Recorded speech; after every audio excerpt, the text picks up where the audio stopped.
The engine bay actually looks pretty nice on this. I like that everything's all black.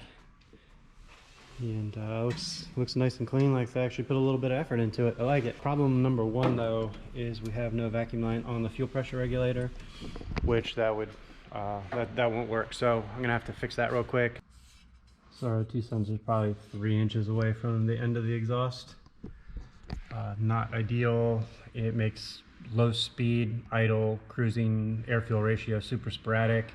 Odds are this will probably read 35 to 1. So what I think I'm gonna do, even if it's just temporary for the dyno, is make some sort of an extension.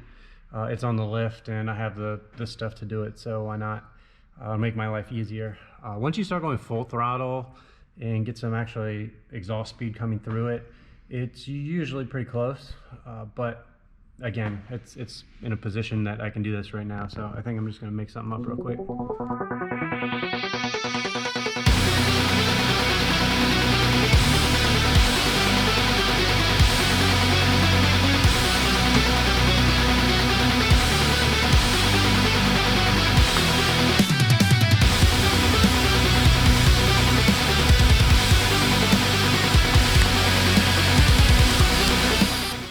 Let this cool off. I'll fix the vacuum line. That should read a little bit better, make life a little easier. So I just played musical cars, and this one actually does start and run, sort of. I'm pulling it out and bringing it back in. It shut off a few times. It idles at either 300 RPM or 3000 RPM, and it runs pretty rough. So keep my fingers crossed that it's just the file that's in it isn't very close. It's just somebody gave them a startup file type thing, so totally possible. So I'm gonna pull the map out of it now, and just that way I can see what they have pinned as far as inputs and outputs and stuff go, and then I'll build a new file. And then there's no water in the intercooler tank at all. I'm not so worried about ice right now, but I definitely want to get some water in there. And this thing is so obnoxiously loud, I'm not going to be able to film any like part throttle or any of that type of stuff, so probably just start this video once we start making some power runs. This is usually what you see as a result of having the exhaust too short after the oxygen sensor. More than likely this is our primary problem. Our fuel type is set to E85, and then our target air fuel ratio is on the gasoline scale. So we'll fix all this. Next issue we have is we need to do a firmware update, and it has a cam splitter. So pull the cam splitter out. Let's see if we can't successfully update the firmware without blowing ourselves up. Shut up. Shut up.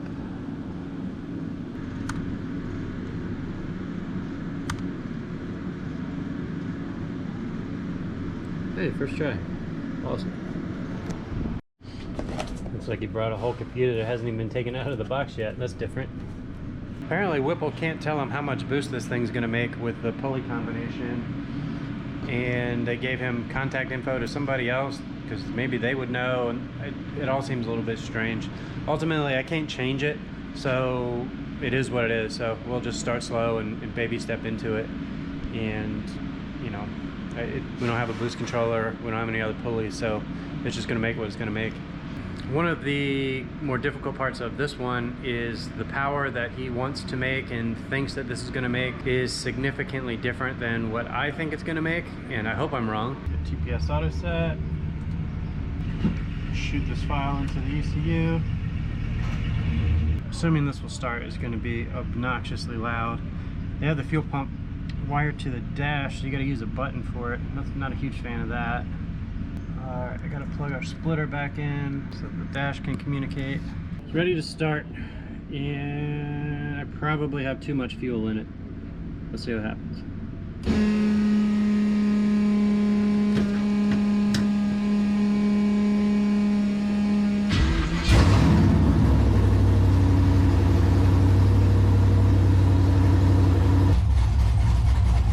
Looks like it wants a little more fuel, but it might be bullshit.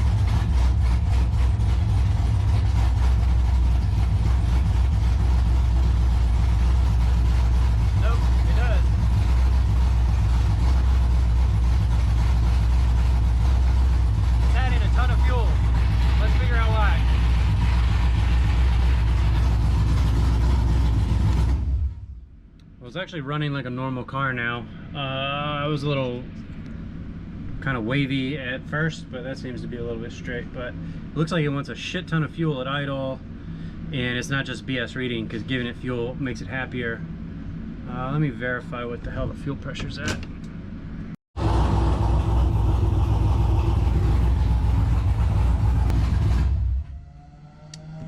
Just running an open loop, it's way happier. Even though we have that extension pipe on the header, it still seems to just kind of be an asshole.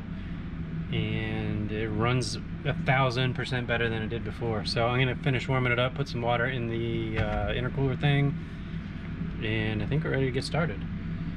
Had the radiator fan configured just to work as a switch on the dash, which is nice to have, but it's so easy to forget. I always like to set up a secondary enable just based off of coolant temperature.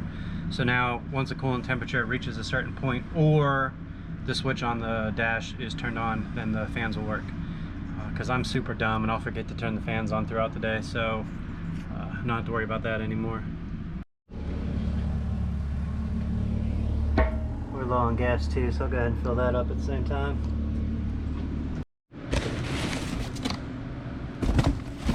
Got the Halloween edition GP jugs. Actually kind of cool looking.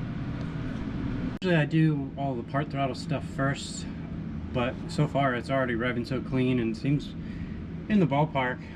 And this thing is so obnoxiously loud, I think. And then there's potential for some issues and stuff, so I think I'm going to actually almost go backwards. I'm going to do the full throttle stuff first and then go back and touch up the part throttle after the fact. But as I like lead into the full throttle stuff, I can still tweak on part throttle at the same time. So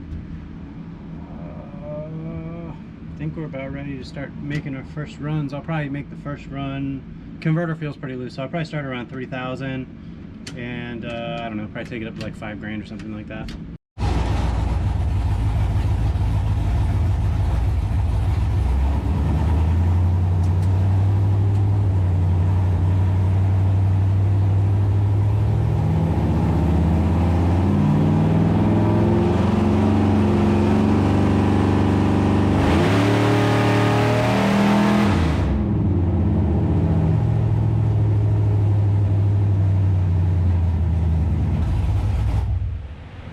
Blowing dust and shit all over the place.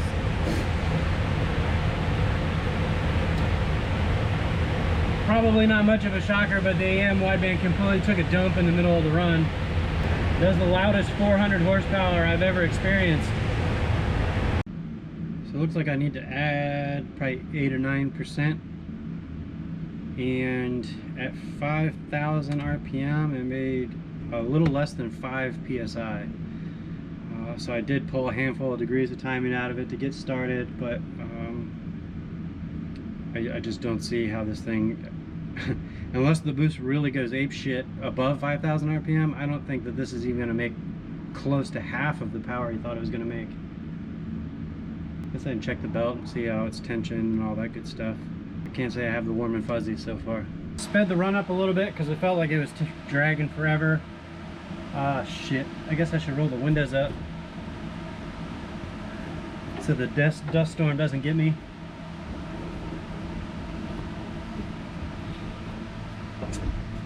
Just trying to get the fuel in order, and we won't pay attention to the AM wideband during the run, and hopefully we can rev it a little higher.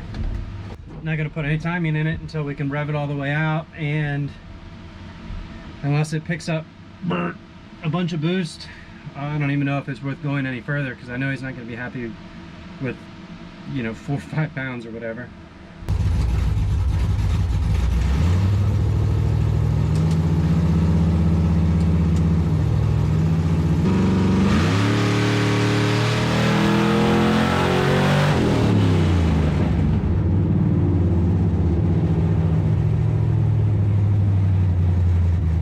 Not looking promising. 6,000 RPM is 6 pounds of boost. 450 horsepower, so it is literally 1,000 horsepower shy of what he wanted this to make so far. Belt's tight, but this is the first time I've ever seen this.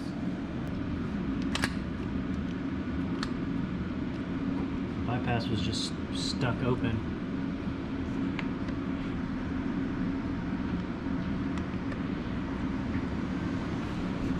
it's really stuck. There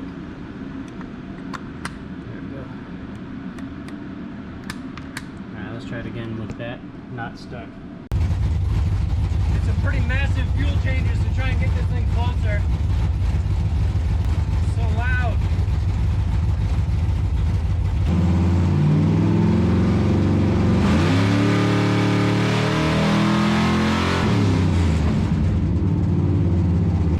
Didn't even bother revving that one out any further or all the way because it still was 4 pounds of boost. There we go. Now our correction's like 1%. So now I got to reshape the lower end of the curve. Why the hell won't this thing make any boost? So the actuator is opening under vacuum like it should. Fuel pressure is tied into the same port and fuel pressure is rising 1 to 1 just like it should. However, the valve is not closing. So just for a little test, I ran some shop air to it to bypass the splitter to the fuel regulator, and then I'm going to try to see if we make a run with some shop air on it, if it'll keep the valve shut. So there's no vacuum going to it, and there is more pressure than the boost that it's making. So hopefully this will do something.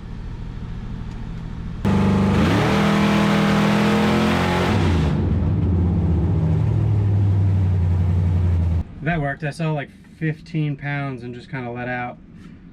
There's so much shit that blows around in here. Doors are flying open. It's like World War II in here. Air temp is through the roof. Our injector duty cycle is through the roof. Our closed loop correction is through the roof. Power is not through the roof, but it is a little higher. Fuel pressure went up, but it did not follow 1 to 1, so we're going to start there. Can't believe how crazy this thing sounds. Alright, I think I'm just going to add a little bit of fuel. And other than that, not make any changes. I reconfigured basically all of the vacuum hoses. The assumption is where they had it connected either wasn't making any boost or wasn't making enough boost. I'm not a supercharger guy, so I don't really keep up with the install side of things. I kind of like to hope that they come in connected correctly, but it's not always how the dyno goes. So let's try this real quick.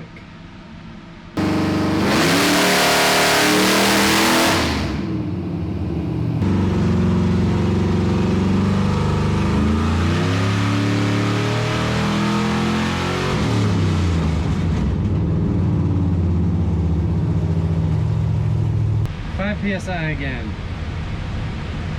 Okay, but fuel pressure did go up more than previously.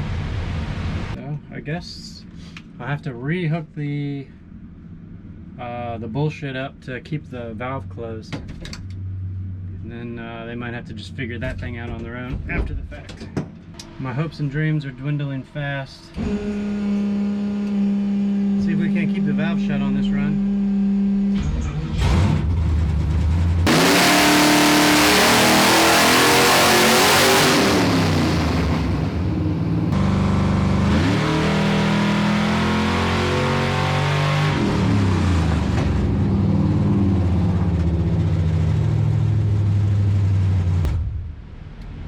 Better, but it's still nowhere remotely close to where he wants to be.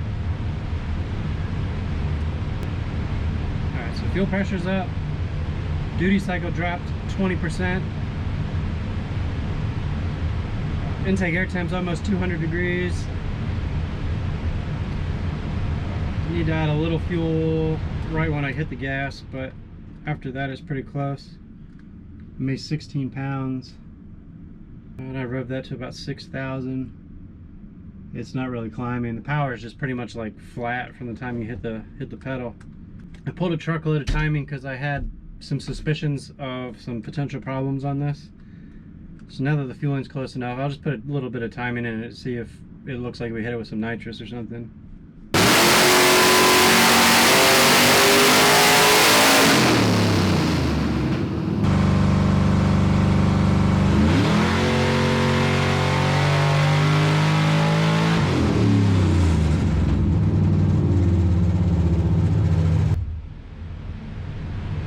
42. Now we're in the ballpark of roughly where I thought what it was going to make. I was figuring 8 and some change. We're within 2%, 14 pounds of boost. That's strange. Intake air temperature says it dropped by 70 degrees versus the last run. Still more duty cycle than I'd like to see. Runs great, starts great, drives great, full throttle's great. Just I think we would need an extra 50 pounds of boost to make what he wants to make, and it's just kind of the reality of the way it goes sometimes is you got to choose the parts that are going to make the power that you want, and I don't necessarily think that that happened on this one. I haven't run out to get ice yet, and I'm just kind of draining out the hot water, putting some cooler water in, but just noticed that the throttle body's about to fall off, so that's not good. And just kind of searching this blower a little bit, I think the 1500 horsepower came from the typical like claims where they make, you know, maximum potential power 1500, which is at the crank, not at the wheels, and 30 whatever pounds of boost, which we're nowhere near. So we're not going to see anything like that, but I just picked up a ton of power with a little bit of timing, so you know, I mean, shit, we can pick up a little bit more. At least I feel like we're kind of in the neighborhood of what we should do. Yeah, I don't know. If it was me, especially with all the room in this engine bay, you'd either have one big turbo or 2 little turbos. I would have taken the blower off after the first pull. Okay, changes this time are a little bit more acceleration enrichment, a little bit more timing, and I've let it cool off quite a while. And did some digging and researching on this blower and other similar applications, and the only thing I've really found that I could say was as close to apples and apples as I could find made roughly 1,000 horsepower on an engine dyno, which means we're not too terribly far off. Again, I do not claim in any way, shape, or form to be an expert on these blowers, so if you tell me that this should make 2,500 horsepower, then so be it, but it's not. So let's see what some more timing does.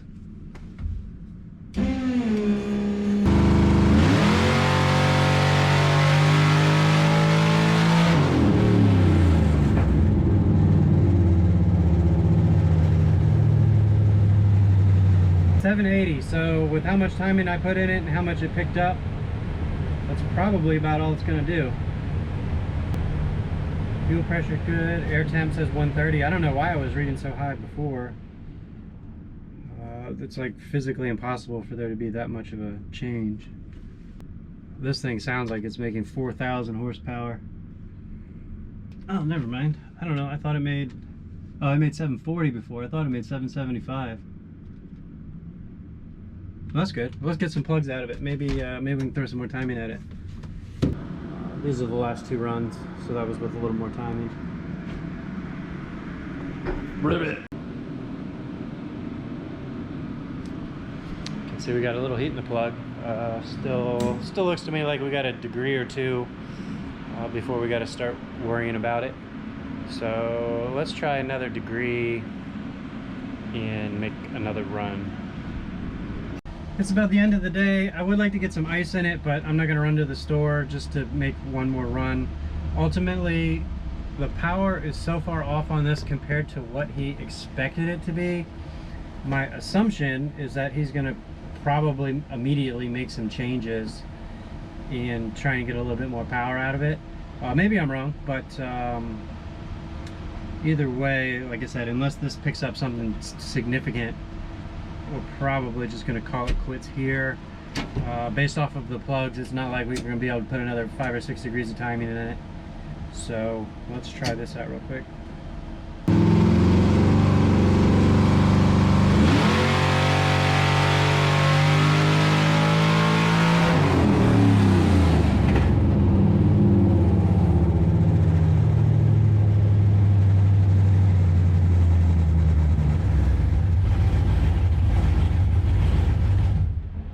I think that's a sign to stop there. Some of it feels kind of janky, and the suspension on this thing's making me a little uncomfortable. The doors keep flying open.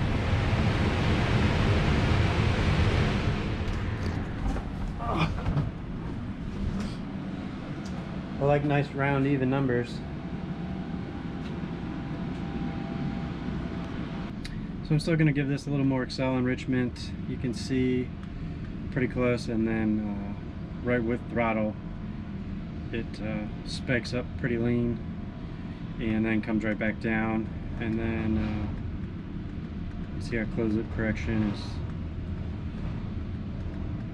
basically right on the money. The converter in this thing seems pretty, yeah, converter seems pretty loose. You can see it goes from like 2,800 RPM to almost 6,000 RPM right from the get-go. And it's like 14 pounds. Fuel pressure is good. Air temp is not that bad, all things considered, but I question this reading at all after seeing it be as high as it was.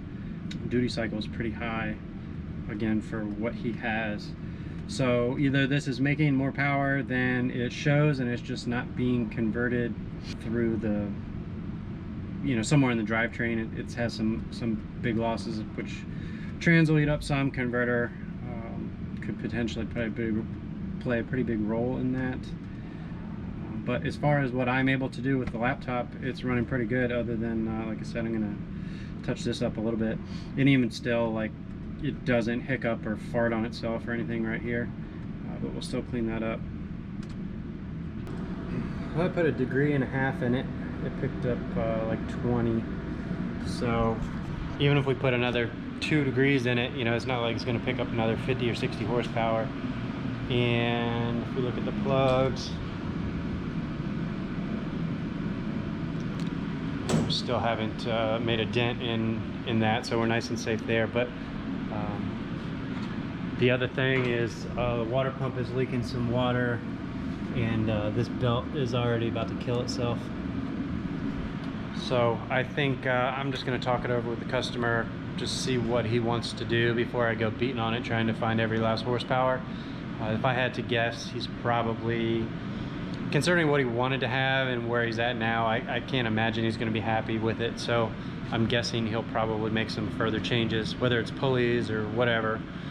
So we'll probably end up doing a round 2 on this one, and he seems to work pretty quick with it, so it might be sooner than later. But for the time being, I'm going to call it quits here. So as always, I appreciate you watching, and I'll see you next time.